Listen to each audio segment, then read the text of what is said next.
जो नई railway line तैयार हो रही है। बीते 18 जुलाई को गांधी मैदान में प्रधानमंत्री के विशाल जनसभा में पहुंचकर मोदी के संबोधन के दौरान 3 व्यक्तियों ने काला कपड़ा दिखाकर विरोध करने का सफल प्रयास किया, जिस दौरान प्रशासन ने तीनों को हिरासत में ले लिया। हालांकि बाद में उन्हें कुछ कानूनी प्रक्रिया कर छोड़ दिया गया। वो तीनों व्यक्ति कौन थे, इसके बारे में हम बताते हैं।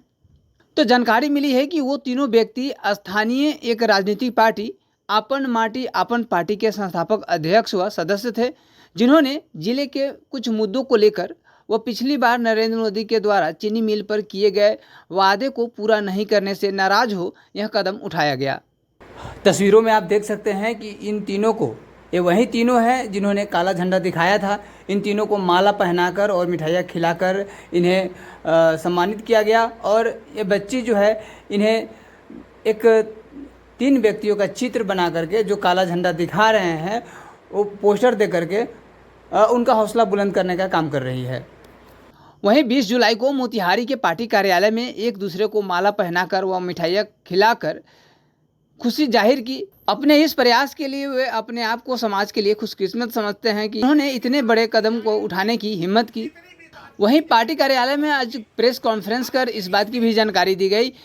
उनकी पार्टी पूर्वी चंपारण के लगभग 21 विधानसभा जो हैं उन सभी पर चुनाव लड़ेंगे। इस बार विधानसभा चुनाव में हमारे लोग काम कर रहे हैं। हम भरसक प्रयास करेंगे कि छोटे बड़े हमें जैसे भी साधारण लोग मिलेंगे, हम 21 विधानसभा में प्रत्याशी। और इसके बाद उन्होंने इस बात को भी स्पष्ट किया कि आगे जो भी यहाँ आएंगे, किसी भी कार्यक्रम के दौरान अगर झूठे वादे करते हैं तो उनका भी यही हश्र होगा जो इस बार प्रधानमंत्री के साथ किया गया, उन्हें उनका विरोध किया गया, उसी तरह उन सभी का भी विरोध किया जाएगा।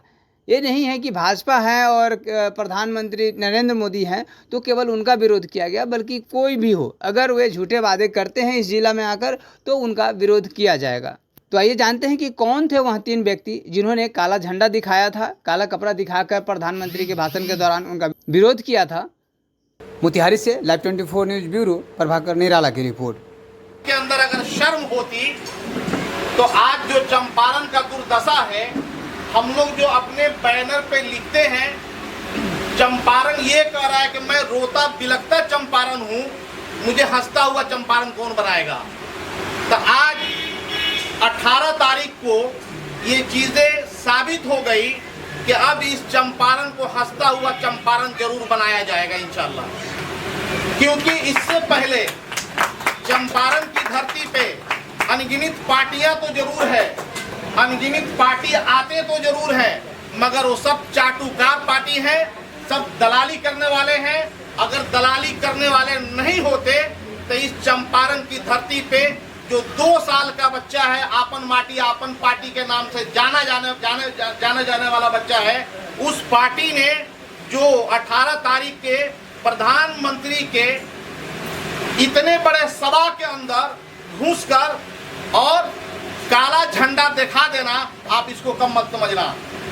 अगर ये काबिले तारीफ नहीं होता और अगर ये एक बहुत बड़ी बात नहीं होती तो चाहे राहुल गांधी हो या तेजस्वी यादव हो या अदर और भी पार्टियां जो जिनको जहां से मिला, हालांकि जब मैं पहुंचा, जब मैं देखा कि 1 बजे तक कोई खबर नहीं मिल पा रही है, मैं परेशान था कि कहाँ है ये लोग, पता नहीं चल पा रहा है।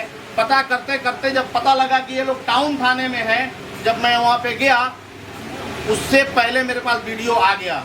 थाना में बैठने के साथ पहले मैं वीडियो डाला और अपने साथियों को बधाई देते हुए कहा कि आज आप लोगों ने चंपारण की धरती पे उन नेताओं के मुंह पे थप्पड़ आप लोगों ने मारा है जो लोग चूड़ी पहन करके भारतीय जनता पार्टी का सपोर्ट करते हैं। उस चीनी मिल का, चीनी तो दूर की बात है, वहां का जमीन भारतीय जनता पार्टी के वर्तमान सांसद आधी रात में रजिस्ट्री खोल करके और रजिस्ट्री करवा लिया। उस जमीन को अधिकाधिक लोग भारतीय जनता पार्टी के लोग हैं जो रजिस्ट्री करवा लिए और चीनी मिल को दोबारा चालू करना तो दूर की बात है, सोचने से भी यह दूर हो गई। तो हम कहते हैं कि किस मुंह से, किस दिल और दिमाग से हम भारतीय जनता पार्टी के झूठे नेताओं का स्वागत करने जाएंगे। इसीलिए हम स्वागत नहीं करेंगे, हम विरोध करेंगे और जरूरत पड़ेगा तो विद्रोह भी करेंगे। हमारी मकसद काला झंडा दिखा करके अपने आप को हाईलाइट करने की नहीं थी, और न इससे आदमी हाईलाइट होता है। बहुत काले झंडे दिखाए और चले गए। मोदी जी को भी काले झंडे दिखाने वाले लोग देशद्रोह के मुकदमे में जेल में हैं। लेकिन यह चंपारण के माटी की ताकत है कि हम लोग मोदी जी के सीने पे चढ़ करके काले झंडे को दिखाएं और याद कराएं, मिस्टर मोदी तुम झूठा हो। अब झूठे नारा चंपारण में नहीं चलेगा। आने वाले समय में किसी भी पॉलिटिकल पार्टी के लोग अगर झूठे नारा से वोट लेना चाहेंगे और दोबारा आकर के वोट मांगेंगे तो निश्चित रूप से हम लोग काले झंडे दिखाएंगे। हम लोग उनके मुंह में कालिक भी पोतेंगे, सीधे मुंह लेकर के वापस नहीं होने देंगे। मोदी जी को काला झंडा दिखाने के बाद प्रशासन हम लोगों को कैच किया, और कैच करने के बाद हम लोग का श्रद्धा था कि काश में चंपारण के लिए 200 लाठी नहीं तो 10-20 लाठी भी कम से कम खा लिए होते। काश चंपारण के लिए 6 महीने के लिए नहीं तो कम से कम 2-4 दिन के लिए भी जेल चले गए होते। लेकिन प्रशासन ने हमको जेल नहीं जाने दिया और हमारा किसी भी प्रकार का शारीरिक क्षति नहीं पहुंचाया। प्रशासन का यही कहना था कि आप लोग इस पतले गली से निकल जाइए, आप लोग ये अच्छा नहीं किए हैं। हम लोग इस रैली को ऐतिहासिक बनाने के लिए कई दिन से लगे हुए थे, लेकिन आप लोगों ने इस रैली का नाश कर दिया। आप लोग निकल जाइए, लेकिन हम लोग लगे रहे और कहे कि हम लीगल में जेल जाना चाहते हैं। हम चंपारण के इतिहास को बुलंद करना चाहते हैं कि किसी भी प्रकार का अगर महत्वपूर्ण आंदोलन होता है तो वह चंपारण से होता है, और उसकी शुरुआत हम लोग मोदी जी को काले झंडे दिखा करके शुरू कर दिए हैं। आने वाले दिनों में मैं यह गारंटी करता हूं कि किसी भी पार्टी का कोई भी नेता होगा चंपारण को झूठा वादा करके जाएगा, दोबारा आएगा तो बाइज्जत सम्मानित नहीं जाएगा, वो विरोध प्रतिरोध झेल करके जाएगा।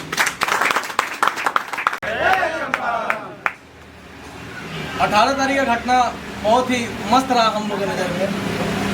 हम लोग सोच रहे थे कि ऐसा हम लोग कुछ कर देंगे। हालांकि बिहार में पहली बार हुआ है कि मोदी जी को कोई काला झंडा दिखाकर वापस किया है। और हम आप लोगों के माध्यम से एक बात बोलना चाहेंगे, ये वही बिहार है, देश में ये वही बिहार है जो पूरे दुनिया को ज्ञान दिया हुआ है। अगर कोई सोचता है कि हम मजदूरी करेंगे तो उनका भूल है। सिर्फ नरेंद्र मोदी का विरोध नहीं हुआ है, आगे कोई भी झूठा वादा करेगा तो हम लोग विरोध करने में पीछे नहीं हटेंगे। हमको उससे फर्क नहीं पड़ता है। हम लोग बिहारी हैं, ना तो हम लोग किसी से डरते हैं और ना ही घबराते हैं। हम लोग धैर्य भी रखना जानते हैं और विरोध करना भी जानते हैं, और वक्त आएगा तो हम लोग युद्ध करना भी जानते हैं। तो आने वाले जो भी नेता हैं लोग, वो लोग समझे कि यहाँ पे आकर झूठा वादा कीजिएगा तो ये चीज़ नहीं चलेगा। आप लोग धूल मिट्टी कंकड़ नहीं, तू इतिहास बदल के रख देगा, इतिहास लिखेगा भूल नहीं। बस इतना ही सोचकर हम लोग आगे बढ़े। मोदी जी का विरोध करने के लिए तैयार हुआ। उस समय मेरे दिमाग में बस एक ही चीज़ चल रहा था कि कैसे करेंगे, विरोध करें तो करें कैसे। बहुत सारे लोगों ने बहुत तरह की बातें बताई थी कि बैठेंगे, धरना देंगे, ये करेंगे, वो करेंगे, लेकिन मुझे नहीं लगा कि उसका कोई प्रभाव मोदी जी के ऊपर पड़ेगा। मुझे लगा क्यों ना हम मोदी जी से ही साक्षात रूप से उनसे मांग करें कि हमको चीनी मिल दीजिए। क्योंकि आपने खुद कहा था 2014 में, जब हम छोटे से थे, लगभग उस समय 10th क्लास में पढ़ते थे, तो जब मैं वहाँ गया था उनका भाषण सुनने, तो उन्होंने कहा था कि मैं इसके बाद जब भी चंपारण आऊँगा तो इसी चंपारण में बंद पड़े चीनी मिल के चीनी से चाय पीकर जाऊँगा।